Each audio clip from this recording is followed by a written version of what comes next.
As I begin, as a former vice chairman of the Lexington County Registration Election Commission and as the former chairman of the Ballot Security Committee of the South Carolina Republican Party, I am concerned and disgusted with the election irregularities and improprieties that occurred last Tuesday all across America.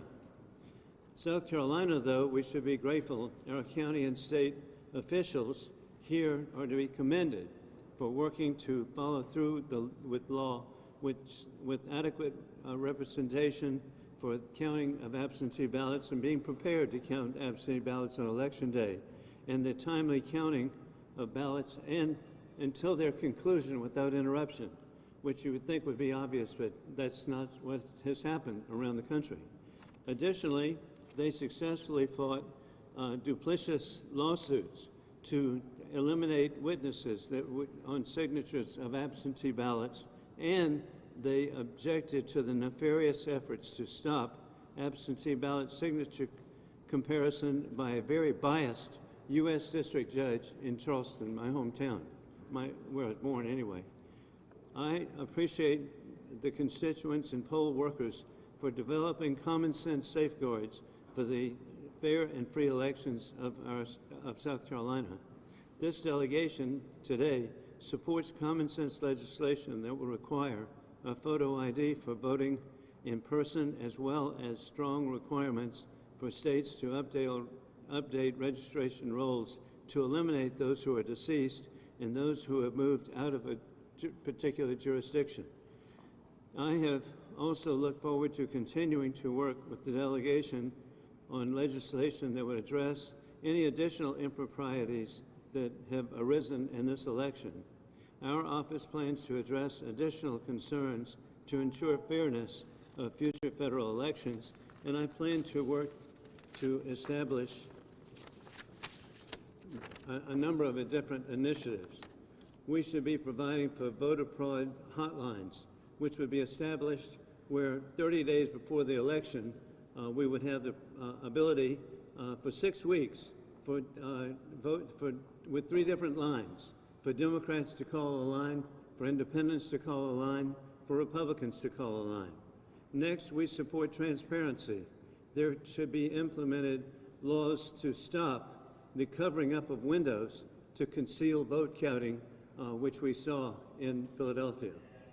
Poll watchers should be allowed to be within 2 feet of voter sign-in to enable the reading of signatures without interfering with the voters. As we saw again across the country, Republican poll watchers were not allowed to be close enough to see any of the election activity. And we used to do that here in South Carolina, but we make progress, and now we do have the ability to be close enough to see what's going on. Existing laws of obtaining and maintaining of accurate voting lists should be enforced with nationwide cross-referencing. All ballots should, mail or otherwise, must be received by the hour of the closing of the polls. Sadly enough, we have a spectacle across the United States of ballots still being received. That's wrong.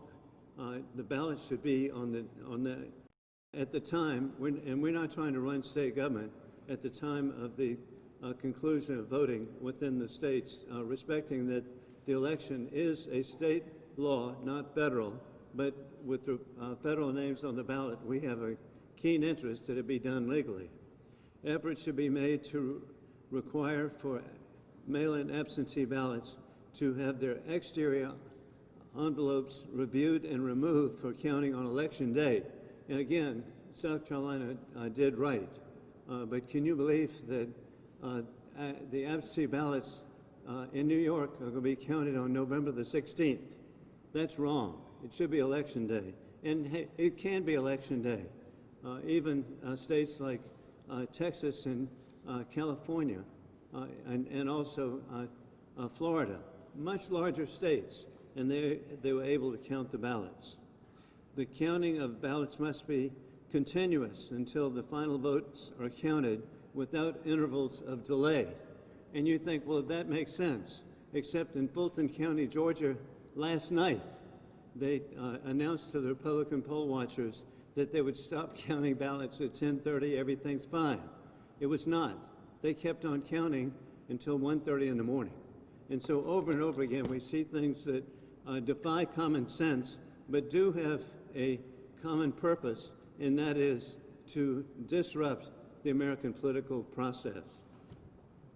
Next, we would have counting continuously, I say without delay, and then after the election, ballots should be cross-referenced on all forms of voting within a state with the technology we have today, with persons to reveal those who have voted multiple times, and we would also identify co-conspirators who organize an effort for multiple state voting.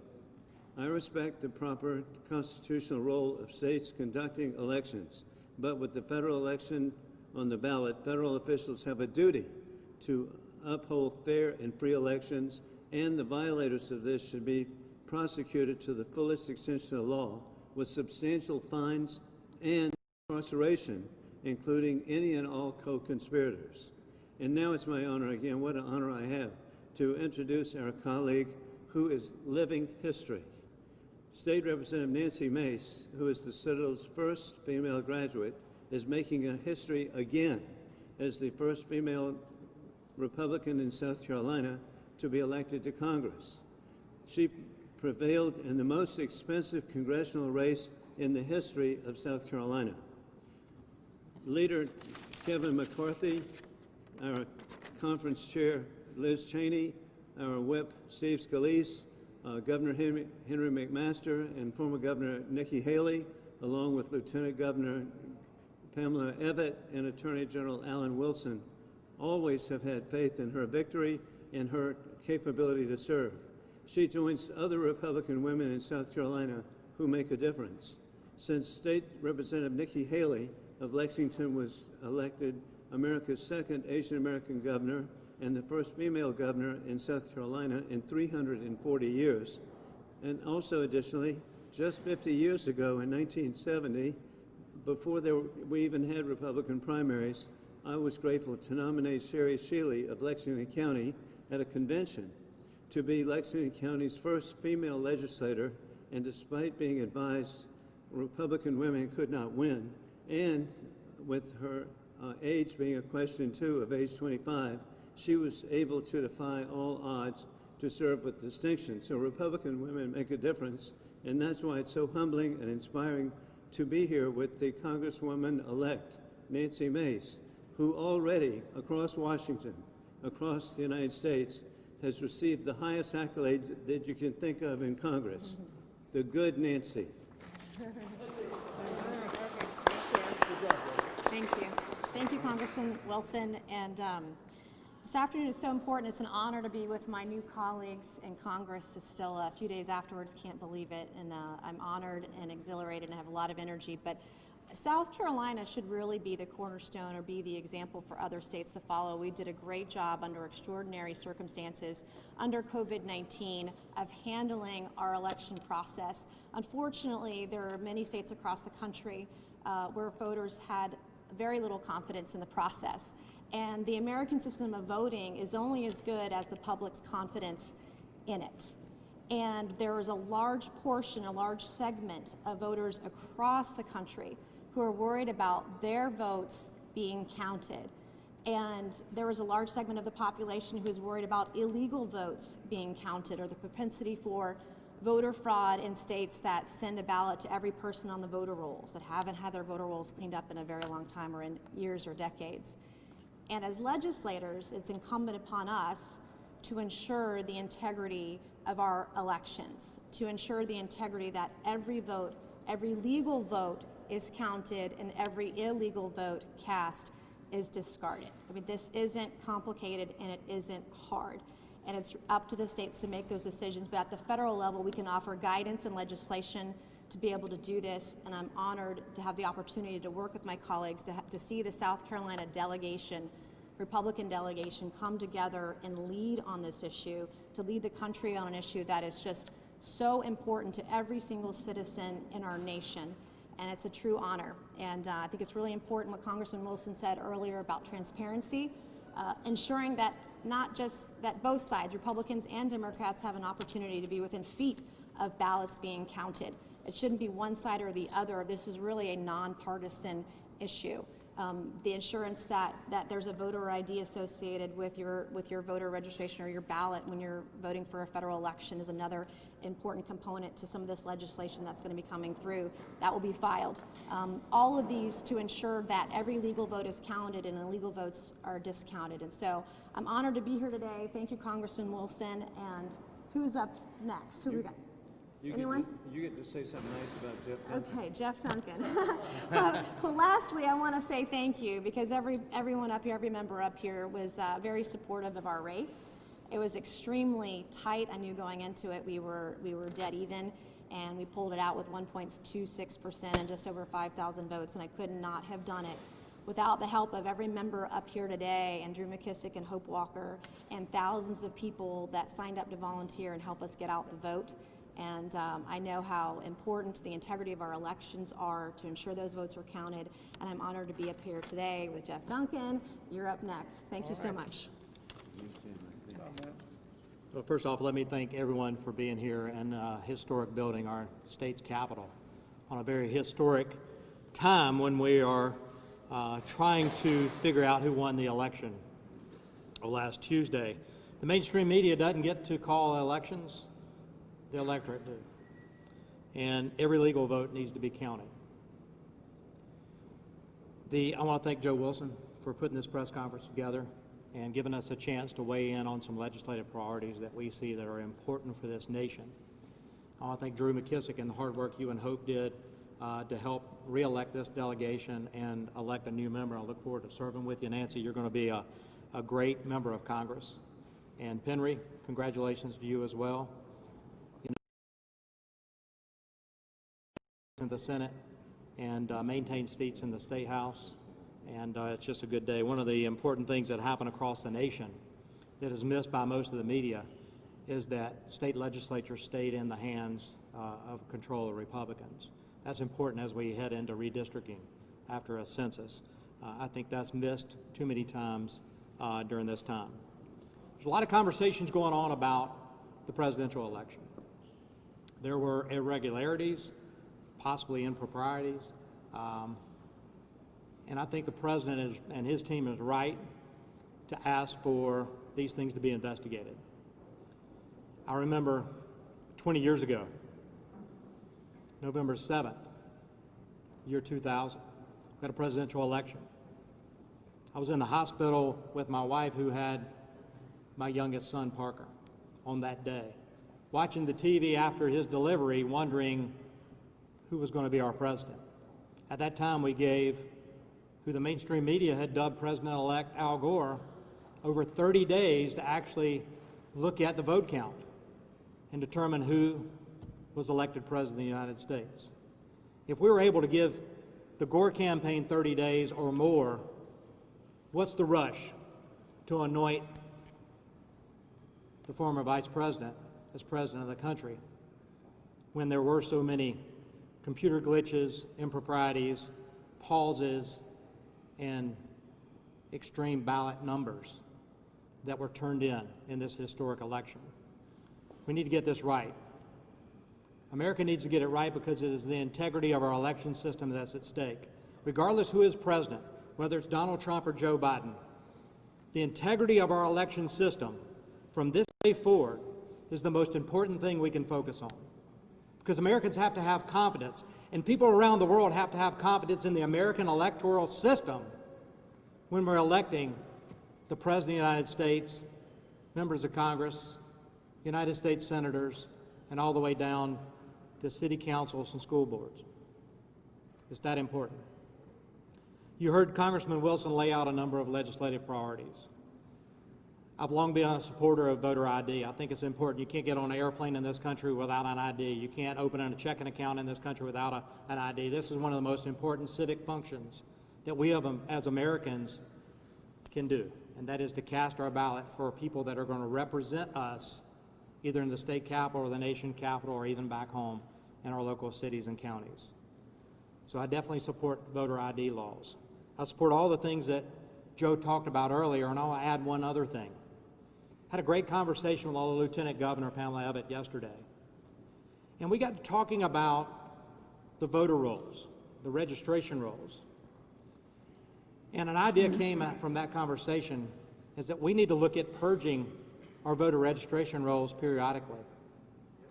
I'm throwing out the year of 6 years. Every 6 years doing that. I propose a national law to require the states to do that every 6 years. Between presidential elections, we need to look at who's moved out of state, no longer registered in that state, who may have passed away.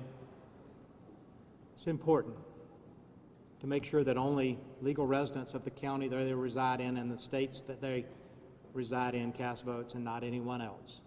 Because it comes down to, as I said earlier, the integrity of our election system here in the Democratic Republic that we have known as the United States of America. So I want to thank you all for being here, and now I want to turn it over to my colleague and former colleague in the State House upstairs, but now my colleague in the United States Congress, my good friend Ralph Norman. Thank you, Jeff. It's really an honor to be here with all of my colleagues and my newest colleague, Nancy. Thank you. Pendry, congratulations on your election. You had the courage to put your name on the line. And I just want to kind of add to what they've said here today.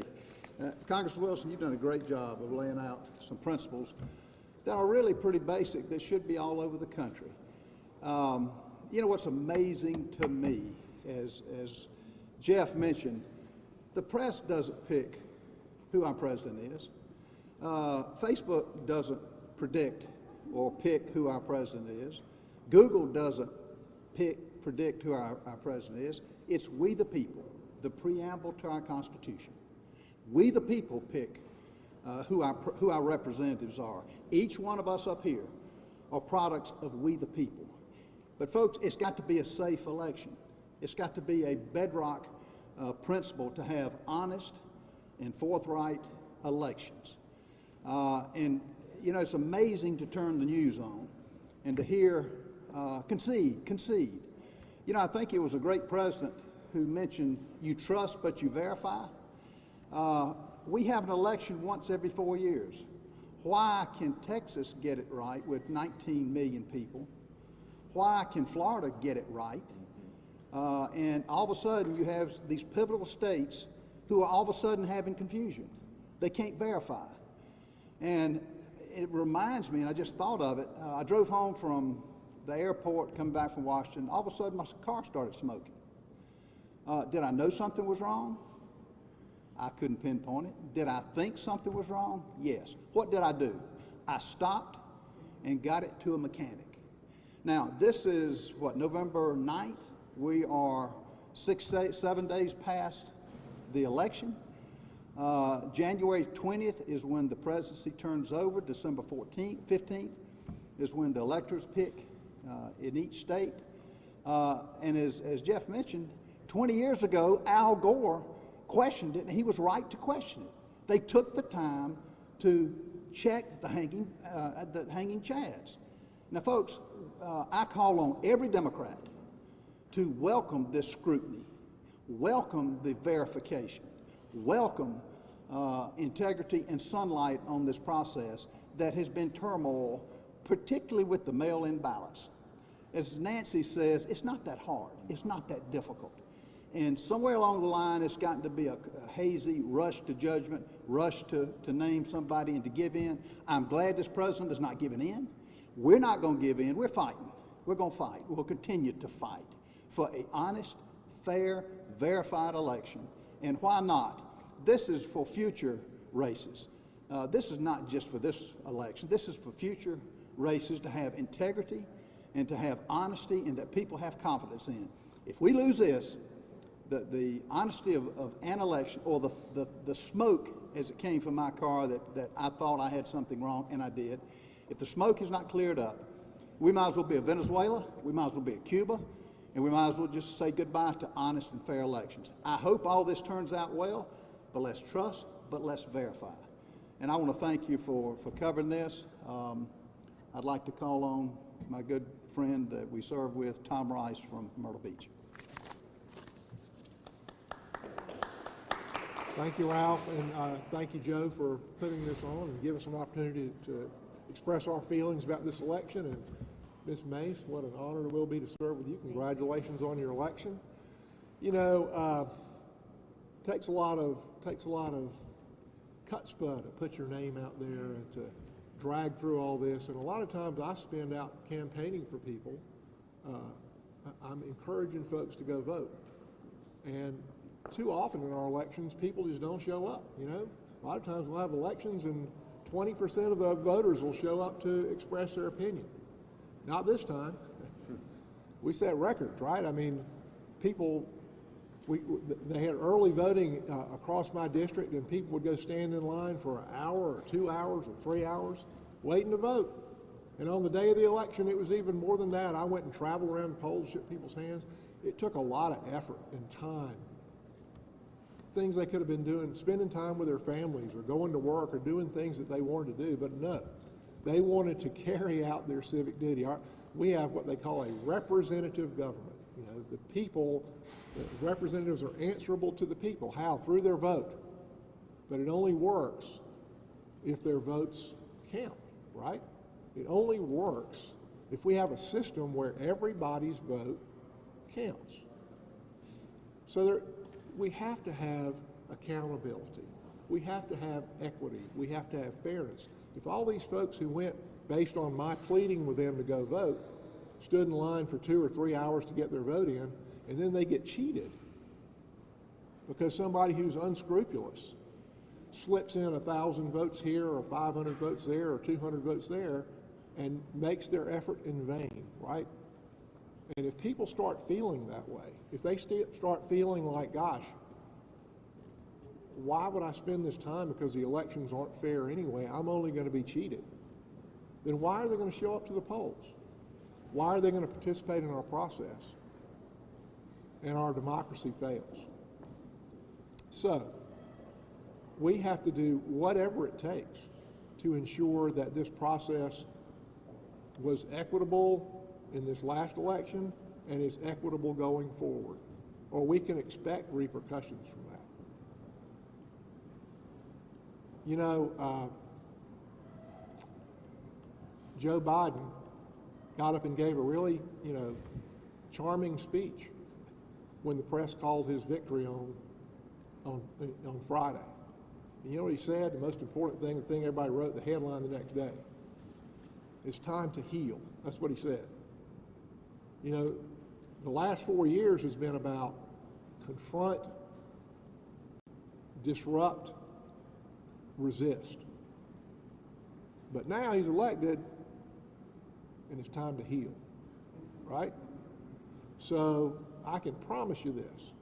That will not happen. It's not going to happen if people feel like they were cheated out of this election.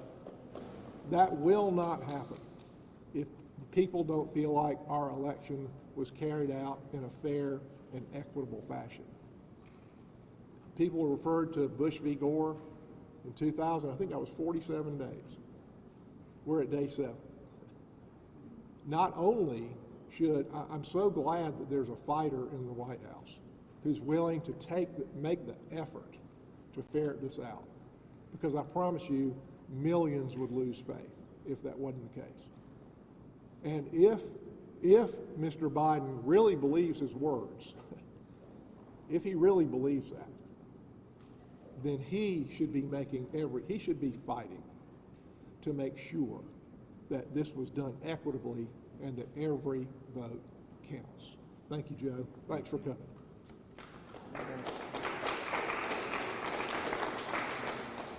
And again, ladies and gentlemen, thank you for being here, and in the best tradition and bipartisan, whatever, we're available for questions.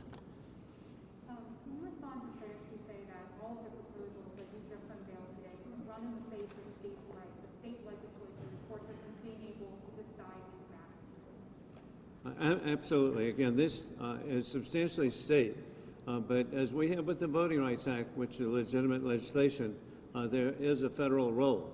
And I will be working with my colleagues. I'll be working with Legislative Counsel to draft legislation that can achieve what we want, which is transparency, honesty, fairness. And we did not see that last Tuesday. Mail-in ballots are the most difficult ballots to count, and there was, like you said, a huge flood. Where is your actual evidence that there was fraud with the mail-in ballots? I'm sorry, I couldn't hear that. I mean, you guys keep talking about how every vote needs to be counted. Yes. There's crowds who were outside polling locations where they were counting votes, screaming, stop the count, and they were counting mail-in ballots. Well, hey, but the bottom line, I agree, and I support President Donald Trump.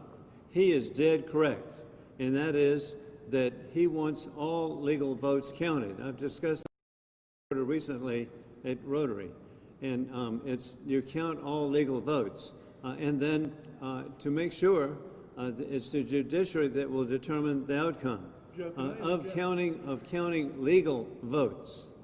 Can I interject, Judge? Yeah. And on the stop the vote thing that you're talking about. Yeah, I didn't see that. Part of the process was that, and in Pennsylvania, there was a legal battle over segregating votes that may or may not have been legal.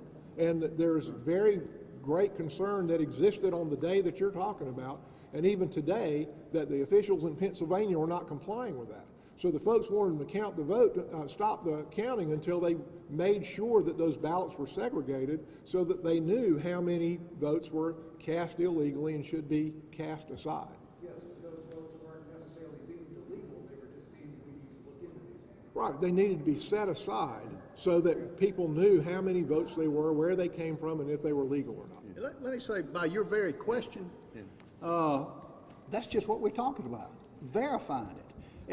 The press is asking, where's the issues? That's what we're getting to the bottom of. Every one of you in the press ought to be saying, verify. Take the time to verify rather than a rush to anoint somebody when, one, that's not your role. Secondly, do just what we're doing. Like, as Tom mentioned, look at the mail-in ballots. You can't verify, the signatures. You've got to go through and look at them. You remember the hanging chads 20 years ago in Florida. They looked at them. They took the 37 days to look at them. Yet there is an unfair rush to anoint somebody. Joe Biden ought to lead the way to say we want it done fairly if he really means what he says he means. Everybody here ought to be asking that. What's the rush? Verify, and then hopefully there will be nothing. But I will tell you this, with states that like North Carolina, 10 days after, on the 13th, you can count the ballots. Pennsylvania, the travesty that's there when you had the state court overrule the legislature. There's enough smoke here to check. Why would you not want to verify that? I think just to add to something that Ralph just said, and that is, we saw in Pennsylvania, the state legislature actually pass a law to say when the ballots had to be in by. And you saw a Supreme Court in the state overturn that and basically change the law. There's a bigger constitutional question on, do legislatures make law or do courts make law? And that definitely has to be looked at. I think that's why the Supreme Court of the United States will ultimately get involved in Pennsylvania. And let me just add to this. There's a statute in the federal statute that says the election day is a day certain. It's the first Tuesday following the first Monday in November. Ballots should be in on that day. We should codify that in the law from the federal standpoint, that ballots have to be in on a date certain. We've known for 4 years that this election was going to happen this day. We've known for the last year, even with COVID, that this election was going to happen on this day. There was ample time for even mail-in ballots from overseas or other states where people were absentee to get in by election day. And the fact that we see ballots continue to trickle in for 4, 5, 6, 10 days after the election, that's ludicrous. And that flies in the face of a free and fair election. We know the date's certain. It has not changed. That date has not changed regardless of COVID, regardless of what the Pennsylvania Supreme Court decided. And so there comes to be a constitutional challenge, I believe, here in the state of Pennsylvania that could affect future elections going forward. Some of those ballots are military ballots from overseas. Do you think that there needs to be an exception for those mail-in ballots? Or are you just talking about all absentee? Mail-in ballots, if you call and request an absentee ballot to send in or bring back in as they do in Arizona, there still should be a date certain that has to be postmarked or received by. I think that's important for us to decide as a nation so that we don't get into this quagmire of where this election drags on for, in the case of 2000, 30 plus days. In the case of 2020, it's an unknown date certain when we're going to figure all this out because of all the irregularities that we've seen. We as a nation in the statute have a date certain. It was not adhered to. Going forward, we need to have a broader discussion about that date, when ballots have to be in, whether they're delivered, voted on election day, or sent by the mail. There needs to be a drop-dead date. I was just going to add that the integrity of our elections are only as good as people's confidence in it. And what happened in Pennsylvania, there was the date of the election, and they were told to set the ballots aside that came in after the date of the election by the Supreme Court, and they counted them anyway. And so I do believe we've got to find some clarification here so that the integrity of all of our elections across the country, people believe and have confidence in it, and every legal vote is counted, and those that were counted illegally or came in after the date should be excluded. Hey, 1 second. I want military ballots, okay? As a 31-year veteran, I know the other side is going to try to use that issue. It's not true, and they're making it up. Because what occurs is around the world, and I'm really proud of the Department of Defense, I'm very proud of our military personnel. We begin the process early as months and months earlier to provide for the sending of military ballots. And so when people complain about the military ballots, it's the post office, not the military that has a problem. But the ballots will be returned, and I'm just so grateful that that we have military personnel who work on this. They're assigned, this is their duty, to get persons to vote timely, to get the ballots in the mail. And so for people to claim otherwise, they're simply and shamefully trying to show defense of the military, the same people who voted to reduce the defense budget by 10%. And now they're going to claim they're concerned about military ballots. No, they're not. And by cutting the defense budget 10%, immediately the people of Israel are going to be at risk because by reducing our defense capability to protect them on the front line is what's actually going to occur. So the military ballots, when they use that reason, I'm sure that some of good faith, but the vast majority of all people are people who are anti-defense.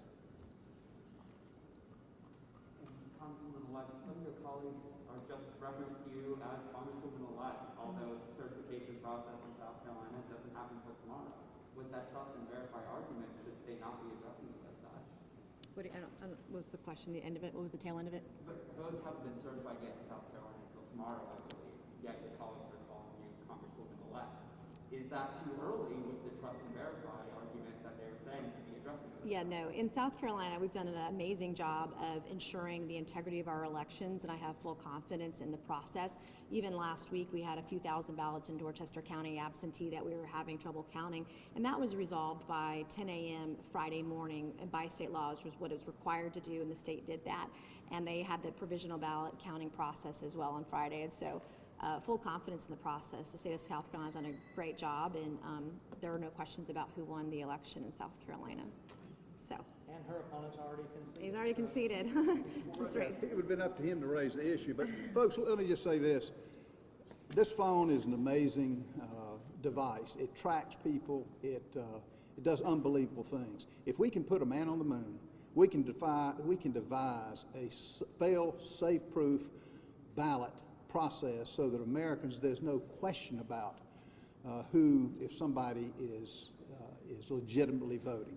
Secondly, the four of us and our colleagues, and hopefully I call on Democrats, let's spend the next 4 years getting it fail-proof, do whatever we can to make sure a person matches up with a ballot, a legal voter matches up with a ballot. I'm like the rest of us, voter ID ought to be all over this country. And as Nancy said, this isn't that hard. It's made to be hard, and I'm wondering, is it for a reason at this point in time? Russ, to that question, how do you work when you're across the aisle with Democrats? Is the 50-50 Congress look like Georgia. I'm not talking about Georgia either. But you know, how do you work with the Democrats to get this? It should be a nonpartisan issue, but it sure as heck is. Yeah. And how do you plan on working this agenda from South Carolina's delegation to all the states in the nation? Well, we're here right now. We're here at the Capitol in South Carolina, which we got it right. We're urging our other colleagues. All we can do is make the ask.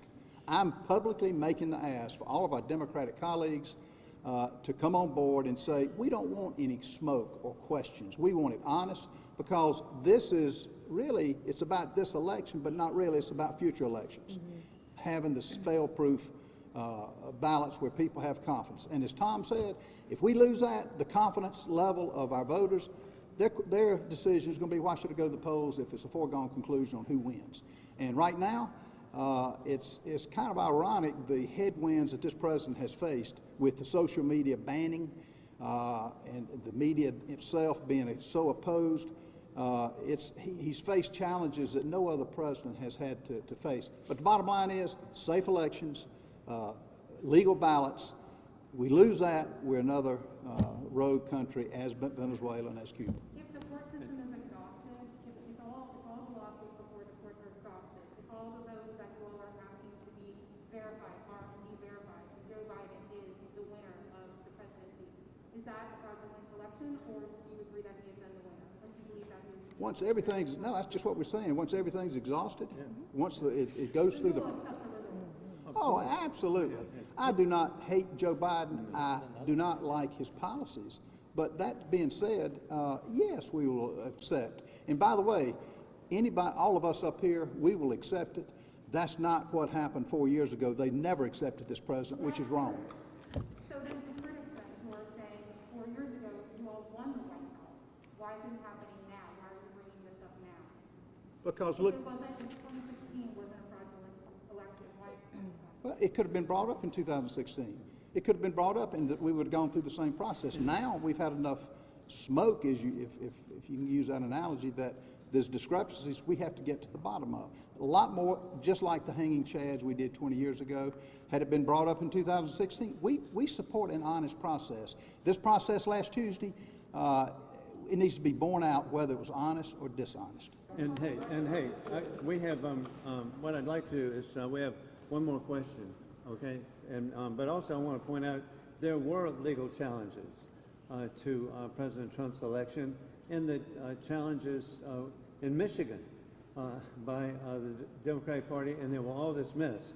But the Democratic establishment, through a level of derangement, never accepted the election. So I would just say, you guys keep bringing up the 2000 election, and that hinged on one state and a razor-thin margin. It wasn't several states at one time. So I'm just wondering where you really see the parallels with that, and also where do you see this process going, seeing as how the president's lawsuits have already been dismissed in several states, given lack of evidence? Yes, so in 2000 was razor-thin margins. There were razor-thin margins in several states that we're talking about where the challenges are happening and where we saw some improprieties that are brought into question.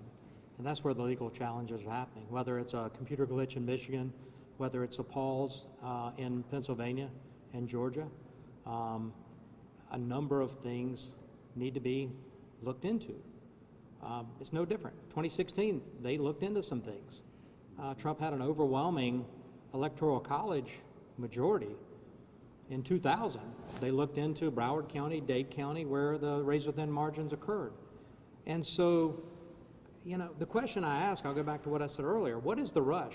We won't even certify the electoral college representatives until what, December 14th, I think it is. 14th. December what? 14th. 14th. So we owe it to America to get this right. We owe it to America, and there are a lot of Americans that voted for Trump that are in my district that are saying, you know, we ask that y'all challenge some of these things and make sure that we can feel comfortable when we cast our vote 4 years from now. That's what it's all about, is the integrity of our election. And to make it about a single personality is wrong. Yeah. This is about the United States of America. This is about a country I love. This is about statute. This is about the rule of law, and this is about ultimately the voters in this country having certainty when they cast that vote is going to be counted. It's not going to be counted twice, or it's not going to be ignored. It's going to be counted once, and it's going to go into the total for that person that they voted for, and that they can feel certain at the end of the day that that total is correct. That's what's important. I was going to say one more thing, and it's different from 2000 in that it's not just one county or one state with razor-thin margins. We're seeing it in multiple states across the country right now. And the other thing, and to go back what the gentleman asked earlier too, that there was so much turnout. I know in South Carolina's 1st Congressional District, there was 70 to 75% turnout on both sides of the aisle this election. And so we've got to get it right. Once all the legal avenues are exhausted and we know who is in the White House and president, we're all going to accept the results of that election. And this election tells us today, more than ever, more than 4 years ago, that the people of this country want us to work together because of the record number of turnout, of voters that turned out on both sides of the aisle, that now is the time for us to work together. And this should be a nonpartisan issue. Every side, Republicans and Democrats, should want transparency. We should want to have the ability to observe ballots being counted or recounted. I know last week in our race, we had that issue with absentee ballots in Dorchester County, and we had the provisional ballots being counted, and we had somebody on site at each of those locations. In fact, both Democrats and Republicans did it. So I'm going back to South Carolina being the beacon, being the greatest example in the nation of how to get it right. And that's what today's all about. Regardless of what happens a day from now, a week from now, a month from now, the next election that we have got to ensure that we get it right so we save the integrity of every voter and every election in our future. Thank you all for being here. Everybody still available.